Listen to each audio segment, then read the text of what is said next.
Start sir. Ready అని ready మంచి దగ్గర రెడీ.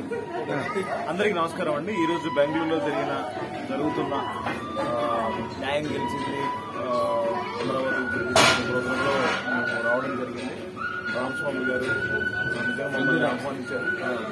రామస్వామి గారు మమ్మల్ని ఆహ్వానించారు. సో ఇక్కడ తెలుగు వాళ్ళని కలుసుకోవడం చాలా హ్యాపీగా ఉంది. సో చాలా రోజుల తర్వాత ఇంతమందిని మీట్ అవ్వడం, అందరి ఎంకరేజ్ చేయడం చాలా సంతోషంగా ఉంది. అండ్ ఇక్కడ కూడా వాళ్ళు పడిన కష్టానికి మంచి ప్రతిఫలం దక్కింది. వాళ్ళ ఫైట్ అన్నింటినీ అంటే విజయ ఆనందం వీళ్ళందరి కళ్ళలో చూస్తున్నాం. చాలా సంతోషంగా ఉంది. Thank you. సార్, ఇప్పుడు మీ ఫిలిం ఇండస్ట్రీని ఇంకా పవన్ కళ్యాణ్ డిప్యూటీ సీఎం అయినారు, మీకు ఏమనిపిస్తుంది సార్? సార్, పవన్ కళ్యాణ్ గారు అంటే ఇక్కడ ఉంటారు మాకు.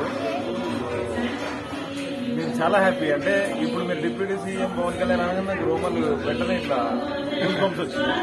సో అది ఫీలింగ్ నేను మనసులో చెప్పలేను, మాటలతో అసలే చెప్పలేము. So we are very happy. ఆయన పడిన కష్టానికి దాదాపు 10 ఏళ్ళ నుంచి మనం క్లియర్గా చూస్తున్నాం ఎంత కష్టపడ్డారో.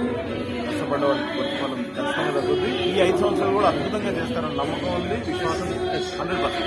సార్, పిఠాపురం ఎలక్షన్ కి మీ జబర్దస్త్ టీం అంతా వెళ్ళింది, మీరు వెళ్ళిండ్రా? నేను వెళ్ళాలండి, వెళ్దామని అనుకున్నాను. ఆ సందర్భంలో మా మదర్కి హెల్త్ ప్రాబ్లం ఉండడం వల్ల వెళ్ళలేకపోయాను. Okay, thank you sir.